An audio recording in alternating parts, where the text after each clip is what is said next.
When it comes to social media and children, there is no way you can differentiate it, or you cannot talk about the caretakers or the caregivers, and that is the parents, teachers, the community, and then the families. The advancement of digital technologies has been swift. Children born in 1990 in various nations did not have access to the internet, relied on tapes for music, and did not possess cell or smartphones. Over 25 years later, the technological environment has undergone a significant transformation. Children are now born in a world where digital technologies plays a crucial role in work, leisure, learning, and domestic life. A minimum of 1/3 of global internet users are children under the age of 18. Increasingly, more children have their own mobile phones or mobile devices, for instance, a tablet, watch television on their own device, play games, and use websites such as YouTube extensively more as they grow up. For example, according to Ofcom 2017, in 2017, 81% of 8 to 11 years old were found to watch YouTube.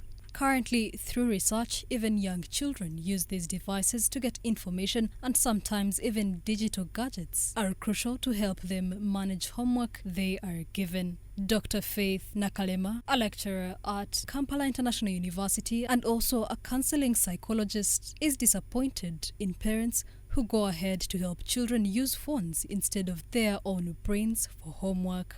For us, when we were growing up, we hardly we done homework like from the social media.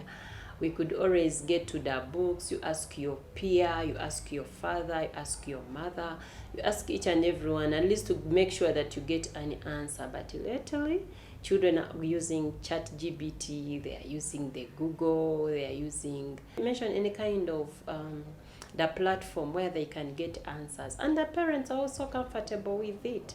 They are the ones even who ask, please bring my phone and I check for you the answers. Dr. Nakalema explains some of the key challenges children face today in terms of screen time and media consumption. Now, when it comes to screen time, there is no way you can talk about it and you'd forget to talk about depression.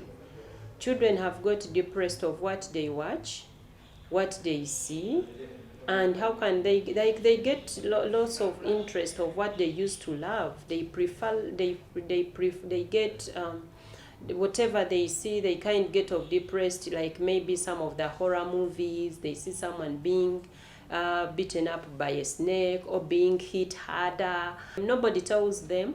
For them, what they watch, the more sometimes the more you watch something, the more you get addicted to it. And that addiction is not right for any of the children. When asked how parents and caregivers can create a safe and balanced media environment for children, Dr. Faith thinks parents need parental involvement with their children. Parents, caregivers, I feel they need what we call parental involvement and parental supervision, parental monitoring. What do I mean with parental involvement? Here I mean engaging children in some of the house activities. With this, I mean if a mother is cooking, let the child also be there. At least maybe is washing the tomatoes, or kind of trying to put the salt, checking this and the other, cleaning up the house. In other words, they need to involve these children in whatever activities they may be doing off the screens. Interacting with the screen leaves negative effects to children aside from the positives, and she highlights some of these signs and symptoms from excessive screen time and how they can be addressed. There is insomnia. Insomnia, I mean sleep disturbances. And so you find the child may have, instead of the time of sleeping, he is dozing, or he has kept awake because he's on social media. There is anxiety, whereby they happen to fear because of some of the movies, cartoons they have watched. There is low productivity. There is lack of concentration of what they do with concentration.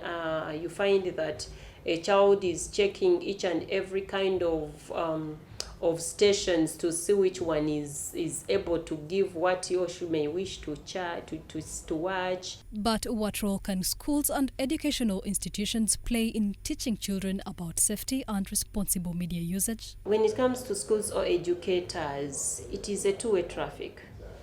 You know, teachers are also parents at school themselves. I believe that even themselves, they should, first of all, you find a teacher who is even addicted to also social media. They can't do without it. Even the notes alone have to be done by, the notes have to be also Googled, and yet there are textbooks, there are books in the library, in school libraries, but they are not using those textbooks. So it begins with me. I believe it begins with the teacher, it begins with me, so that they can also understand the effect of social media on the child's development. We asked Dr. Faith on how policymakers and stakeholders can work together to ensure that children have access to age-appropriate and safe media content, and here she responds. The Minister of ICT need to understand what is being shown. Then also the Uganda Communication Commissions also has a role to play in this.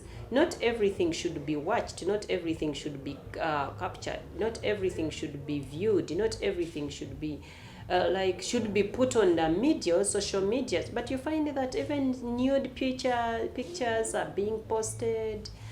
Children, the children are always even they are even being captured sometimes when they are doing some things, and you as a mother, you're like, really? Is this now the person who was taking these videos?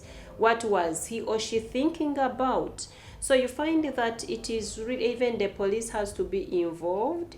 Some of effective strategies for promoting digital literacy among children to help them navigate the online world safely, according to Nakalema, is know the age behavior of the young children. A child of 0 to 1.5 age, that they are in the stage of pleasure. For them, they feel whatever they want, it is okay, I need it, as long as it makes me comfortable, as long as it makes me happy. But then after 1.5 age to 3 years, that is now the reality. Then the morality starts from age of 4 to age of 12. There are some particular ages where the children always question, and when they question, it's important to give the clear answers than now telling them lies. Dr. Faith Nakalema emphasizes the importance of parental involvement in monitoring and guiding children's media use. She also calls for collaboration among schools, policymakers and stakeholders to ensure children have access to age-appropriate and safe digital content.